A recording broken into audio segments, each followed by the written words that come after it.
మతం అంటే మనిషిని మానవత్వం నుండి దివ్యత్వం వైపు తీసుకొని వెళ్ళేటువంటి ఒక మార్గం. అలాగే మతం అంటే మనిషికి ఉన్నటువంటి కష్టాలని, ఇబ్బందుల్ని, అలాగే అతనికి ఉన్నటువంటి తాపత్రయాలని దూరం చేసేటువంటి ఒక విధానం. అలాగే మతం అంటే మనిషిలో ఉన్నటువంటి సద్గుణాలని పెంపొందింపజేసేటువంటి ఒక సాధనా మార్గం. మరి ఈ రోజుల్లో మనం చూస్తున్నాం, మతం పేరిట వెలిసినటువంటి అనేక సంస్థలు, ఆ సంస్థలకు అధినాయకులుగా ఉన్నటువంటి వాళ్ళు చేసే వికృత చర్యల వల్ల మతం అంటేనే ప్రజల్లో ఒక రకమైనటువంటి ఏహ్యభావం కలిగేటువంటి ఒక విధానం ఉంది. మరి ఈరోజు మనం గమనించినట్టయితే గుర్మీత్ రామ్ రహీం సింగ్ అలేస్ డేరా బాబా గురించి మనం ఎంత తక్కువగా మాట్లాడితే అంత మంచిదే అని అనిపిస్తుంది. ఎందువల్ల అంటే ఆయన ఆయన ఇంకా చేస్తున్నటువంటి ఆ వికృత చర్యల గురించి మాట్లాడటానికి కూడా మనసు రావటం లేదు. మరి అసలు అటువంటి డేరా బాబాకి 20 ఏళ్ల కారాగార శిక్ష విధించింది కోర్టు. ఆయన చేసిన నేరాలు ఏంటి అంటే, ఆయన చేసినది చాలా ఘోరాతి ఘోరమైనటువంటి అత్యాచారం. అలాగే ఆయన చేసినటువంటి మిగతా అక్కడ క్యాస్ట్రేషన్ కానివ్వండి, అలాగే ఆయన అనుచరులను చంపినటువంటి అభియోగాలు ఉన్నాయి. వీటన్నిటిలో 20 సంవత్సరాలు జైలు శిక్ష అనుభవిస్తున్నటువంటి ఒక నేరస్తుడు. మరి అటువంటి నేరస్తునికి 16వసారి ప్యారోల్ అనేటువంటిది కోర్టు ఇవ్వటం వెనక సభ్య సమాజం ఆశ్చర్యపోతోంది. అసలు న్యాయ వ్యవస్థలో ఇటువంటి నేరస్తునికి ఇన్నిసార్లు ప్యారోల్ ఇవ్వటం ఏంటి అనేది ఒక పెద్ద చర్చగా ఇప్పుడు మారింది. దాదాపు ఈయనకి ఇచ్చినటువంటి ప్యారోల్ 16 సార్లది కనుక మనం లెక్కేసుకున్నట్టయితే 400 రోజులు ఇతను జైలు బయటే ఉన్నాడు. ఆయన చేసిన నేరం సామాన్యమైందా అంటే అత్యంత హేయమైంది. అత్యంత అసలు మనిషి ఒక మానవుడు చేయవలసినటువంటి ఒక కార్యం కాదు, అంతటి దుష్కార్యం అది. మరి అంత ఘోరం చేశాడు, అంత దుర్మార్గం చేసినటువంటి వ్యక్తికి, కన్విక్ట్ అయినటువంటి ఇతనికి 16వసారి కూడా మళ్ళీ 40 డేస్ ప్యారోల్ ఇవ్వటం వెనక అంతర్యం ఏంటి అని అందరూ అనుకుంటున్న నేపథ్యంలో అసలు డేరా బాబా యొక్క విధానం ఏంటి, డేరా బాబాకు ఎందుకు కోర్టు 20 ఏళ్ల శిక్ష విధించింది, అలాగే ఈ ప్యారోల్ రిపీటెడ్గా రావటం వెనుక అంతర్యం ఏంటి, అసలు ఈ డేరా బాబాస్ ఈ సచ్చా సౌదా అనేటువంటి సంస్థ ఉద్దేశాలు ఏంటి, ఇప్పుడు తెలుసుకునే ప్రయత్నం చేద్దాం. ఒక సెల్ఫ్ స్టైల్డ్ హ్యూమనిస్ట్గా, అలాగే హ్యూమనిస్టే కాదండి, ఒక డివైన్ పవర్గా, ఇన్ఫ్యాక్ట్ ఒక మనీషిగా తీర్చిదిద్దే ఒక శక్తిగా తనను తాను రూపొందించుకున్నాడు గుర్మీత్ రామ్ రహీం సింగ్. రాజస్థాన్లో పుట్టిన ఇతను వాళ్ళ తండ్రి గారు ఏదైతే ఒక డేరా సంస్థలో ఒక సద్గురువును ఆశ్రయించారో, ఈయన అక్కడ తరచూ వెళ్ళటం, అక్కడ కొన్ని కార్యకలాపాల్లో ఈయన కూడా ఆయనకు తండ్రికి చేదోడు వాదోడుగా ఉండటం. ఈ సందర్భంలో కొన్ని అసలు అన్ఫోర్సీన్ ఇన్సిడెంట్స్ అని మనం అంటాం కదా, అలాంటి ఒక సందర్భంలో ఆ డేరాకు తనను తానే తరువాతి సక్సెసర్గా, అంటే తన్నే హెడ్గా తను నిర్మించుకొని ఒక నియామకం చేసుకొని ఈయన పెద్ద మనిషిగా చలామణి అవుతూ వస్తున్నాడు. మరి ఈయన చేసే కార్యకలాపాలు ఏంటి అంటే, తను ఒక ప్రత్యేకమైనటువంటి పంథాలో మనిషిని భగవంతుడిని చేర్చే మార్గాన్ని కనుగొన్నానని, అలాగే తను నమ్మిన విశ్వసించిన వాళ్ళకు కూడా అటువంటి మార్గాన్ని ఆయన చూపిస్తానని ప్రజల్ని ప్రలోభపెట్టాడు. నిజంగా ప్రజలు కూడా 60 మిలియన్ ఫాలోవర్స్ ఉన్నారని కొన్ని సంస్థలు చెప్తున్నాయి, కొంత స్టాటిస్టిక్స్ కూడా మనకు చెప్తుంది. మరి దీనికి కారణాలు ఏంటి అంటే, ఆర్థికంగా వెనుకబాటుతనంతో ఉన్నటువంటి ఆ సామాజిక వర్గాల నుంచి ఈయన ప్రజల్ని ఆకట్టుకోవడం, వాళ్ళ కనీస వసతులు ఇచ్చే పేరుతో అక్కడున్న వాళ్ళతో తనకు ఏదైతే కార్యకలాపాలు ఇష్టమో వాటిని చేయించడం. ముఖ్యంగా ఆ డేరా సచ్చా సౌదా అనేటువంటి ఆశ్రమం అవినీతికి, అన్యాయాలకు, అక్రమాలకు ఒక అడ్డాగా మారిపోయింది. మరి ఈ నేపథ్యంలో ఈయన చేసే అకృత్యాలకు ఫస్ట్ టైం సర్ఫేస్ అయింది ఎప్పుడు అంటే 2002లో. 2002లో ఆశ్రమంలో ఉన్నటువంటి ఒక సాధ్వి లెటర్ రాశారు.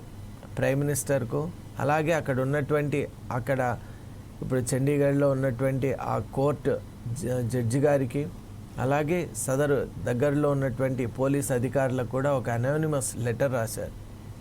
అందులో తను ఏ విధంగా అయితే ఈ యొక్క నరరూప రాక్షసుడిగా అభివర్ణింపబడే డేరా సింగ్, ఈ డేరా బాబా అక్కడ ఉన్నటువంటి సాధ్వి పేరుతో ఉన్నటువంటి వాళ్ళని ఏ విధంగా హింసిస్తున్నాడో, అత్యాచారాలు చేస్తున్నాడో, అలాగే ఎలా ప్రలోభ పెడుతున్నాడో, భయపెడుతున్నాడో, అలాగే ఆశ్రమంలో ఉన్న ప్రతి ఒక్కరి చేత అనైతికమైనటువంటి కార్యకలాపాలను ఎలా కొనసాగింపజేస్తున్నాడో ఆ లెటర్లో స్పష్టంగా రాసి ఈ ఆశ్రమం పైన ఇన్వెస్టిగేషన్ చేయించండి అని ప్రాధేయపడ్డాం.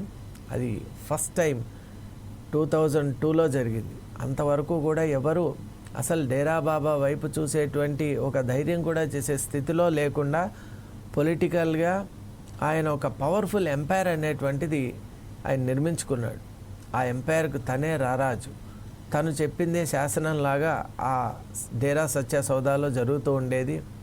ఇక ఎన్ని రకాల అక్రమాలు ఉంటాయో ప్రపంచంలో అన్నీ కూడా అక్కడ కొనసాగుతూ ఉండేవి. కానీ ఎవ్వరూ కూడా పల్లెత్తు మాట అనడానికి సాహసించేవారు కాదు. అలా ఒకసారి ప్రయత్నం చేశారు.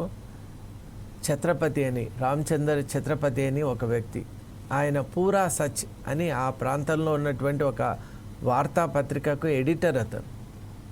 ఆయన ఈ ఆశ్రమంలో జరుగుతున్నటువంటి ఈ దుర్మార్గాలు, అన్యాయాలు, ముఖ్యంగా స్త్రీల పట్ల జరుగుతున్నటువంటి అకృత్యాలని ఆయన ఒక లేఖలో రాసి తన పత్రికలో ప్రచురింపజేశారు. అదే ఆయన చేసినటువంటి నేరం. దానికి ఆయనకు పడిన శిక్ష ఏమిటో తెలుసా? మరణశిక్ష. వెంటనే డేరా అనుచరులు ఆయన్ను వెంటాడి పాయింట్ బ్లాంక్ రేంజ్లో ఆయన్ని కాల్చి చంపారు. అలా ఈ చంపడం అనేటువంటిది కూడా డేరా బాబా కొత్త కాదండి. మనం ఈరోజు సర్ఫేస్ అయినటువంటి 2 కేసెస్, అంటే ఒకటి రామచందర్ ఛత్రపతి గురించి ఒకటి చూసాం, రెండవది రంజిత్ సింగ్. డేరా బాబా యొక్క ఆశ్రమ నిర్వహణలో ఆ కమిటీలో మేనేజర్గా కొనసాగుతూ ఆంతరంగికుడుగా కాన్ఫిడెన్షియల్ పర్సన్గా ఉన్నటువంటి రంజిత్ సింగ్ కొన్ని విషయాలు తెలుసుకున్నాడు. ఎంతైనా మనిషి కాబట్టి అక్కడ జరుగుతున్నటువంటి అన్యాయాల్ని ఇక మితిమీరిపోవడంతో సహించలేకపోయి ఎదురు చెప్పడం, ఎదురు తిరగడం చేశాడు. అదే ఆయన చేసిన తప్పు, అదే ఆయన చేసిన పాపం. మళ్ళీ ఆయనకు విధింపబడ్డ శిక్ష మరణశిక్ష. సేమ్ ఆయన్ను కూడా కాల్చి చంపేశారు డేరా బాబా యొక్క అనుచరులు. మరి ఇలా అకృత్యాలు కొనసాగుతూ ఉన్నటువంటి నేపథ్యంలో అక్కడ ఉన్నటువంటి కోర్టు, పంజాబ్ చండీగఢ్ కోర్టు కూడా ఈ సిబిఐ టీంను ఆశ్రమాన్ని మొత్తం ఇన్వెస్టిగేట్ చేయాలి. ఎందువల్ల అంటే 2002లో వచ్చినటువంటి ఆ లెటరే చాలా ముఖ్యం అండి, అది ప్రామాణికం. అలా బయలుదేరినటువంటి ఇన్వెస్టిగేషన్ అన్ని అకృత్యాలు తెలుసుకున్నా కూడా ఛార్జ్ షీట్ ఫైల్ చేయాలంటే కుదరటం లేదు. 2002లో తెలుసుకున్నటువంటి సిబిఐ ఛార్జ్ షీట్ ఫైల్ చేయడానికి 15 సంవత్సరాలు పట్టింది అంటే అసలు డేరా బాబా చేసేటువంటి ఆయనకున్నటువంటి నెట్వర్క్ ఏంటో మనం ఆలోచన చేయొచ్చు.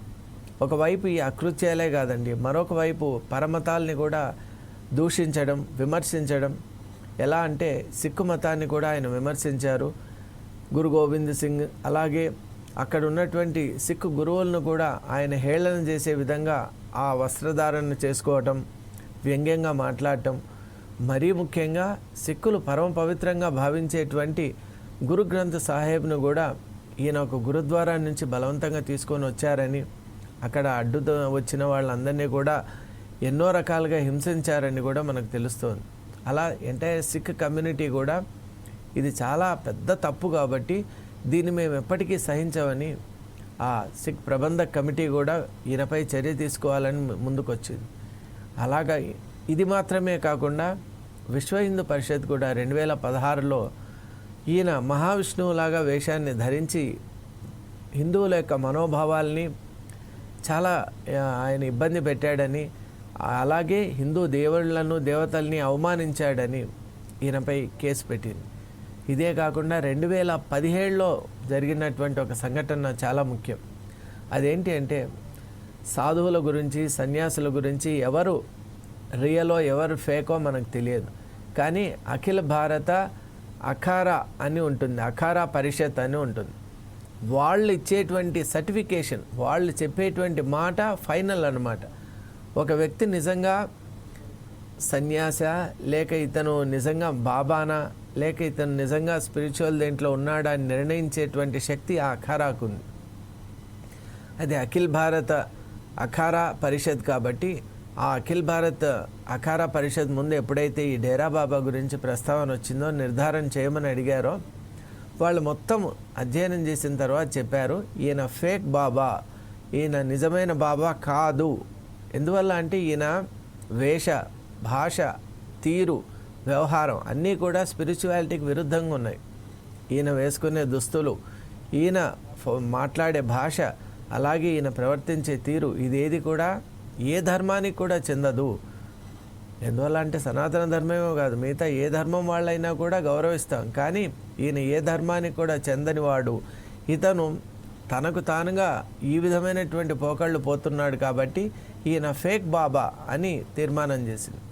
ఆ తర్వాత 2017లో ఈ కేసు విచారణ జరిగి ఫైనల్గా ఈయన చేసినటువంటి 2 అత్యాచార కేసుల్లో ఒక్కొక్క దానికి 10 ఏళ్ల శిక్ష, జైలు శిక్ష ఈయనకు విధించారు. అది కూడా కన్కరెంట్గా కాకుండా కాన్సెక్యూటివ్గా, అంటే 10 ఏళ్ల తర్వాత మళ్ళీ 10 ఏళ్ళు, అంటే 20 ఏళ్ల పాటు ఈయనకు జైలు శిక్ష అనేటువంటిది విధించడం జరిగింది. మరి అలా జైల్లోకి వెళ్ళినటువంటి డేరా బాబా పశ్చాత్తాపం కానీ, ప్రాయశ్చిత్త ధోరణి కానీ ఏమాత్రం లేకుండా ఇప్పటికి కూడా ప్యారోల్పై బయటకు వచ్చిన ప్రతిసారి తన డేరా సచ్చా సౌదాలో ఉన్నటువంటి బాగ్పట్లో కానీ, అలాగే సిర్సిలో కానీ ఉన్నటువంటి స్థానాల్లో, ఆ ప్రదేశాల్లో ఉన్న ఆశ్రమాల్లో ఉంటూ మళ్ళీ ఇంతకుముందు ఏ విధమైనటువంటి జీవితం గడిపేవాడో ఆ లగ్జూరియస్ లైఫ్ గడపడం, అలాగే మ్యూజిక్ ఆల్బమ్స్ చేయడం, పెద్ద పెద్ద కార్యక్రమాలు నిర్వహించడం, మరి ఇవన్నీ జరుగుతూ ఉన్నాయంటే ఈయన వెనక ఉన్నటువంటి వ్యక్తులు, శక్తులు, వ్యవస్థలు ఏంటి అని ప్రతి ఒక్కరూ తెలుసుకోవాలి.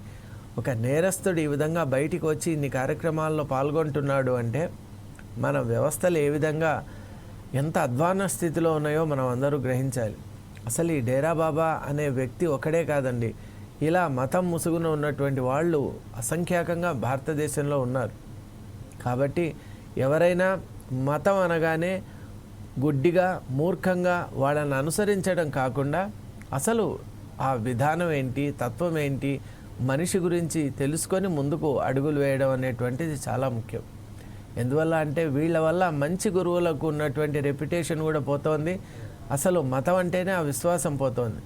ఇక డేరా బాబా విషయంలో 16 సార్లు ప్యారోల్ ఎలా ఇచ్చారు, దీనిపైనే అందరి దృష్టి ఉంది. ఎందువల్ల అంటే ఒక notorious criminal involved in multiple criminal activities. మరి అటువంటి వ్యక్తి బయటికి రావడమే ప్రమాదం. ప్యారోల్ లేనటువంటి శిక్ష ఆయనకు విధించాలి, రిగరస్ ఇంప్రిజన్మెంట్ ఇవ్వాలి. ఇవన్నీ ఇచ్చినా కూడా తక్కువే. ఎందువల్ల అంటే సర్ఫేసెస్ అయినటువంటి కేసులే కాకుండా అక్కడ తెలుసుకున్న సమాచారం ప్రకారం ఎంతోమంది స్త్రీలను ఆయన హింసించాడని, అలాగే ఎంతోమందికి క్యాస్ట్రేషన్ చేశాడని, అలాగే మతం ముసుగున ఎన్నో రకాలైనటువంటి అక్రమాలు చేశాడని అక్కడ మనం తెలుసుకుంటున్నాం. కాబట్టి ఇకనైనా ఇటువంటి క్రిమినల్కు ప్యారోల్ అనేటువంటిది ఇవ్వకుండా న్యాయ వ్యవస్థ తన గౌరవాన్ని తాను కాపాడుకోవాలి.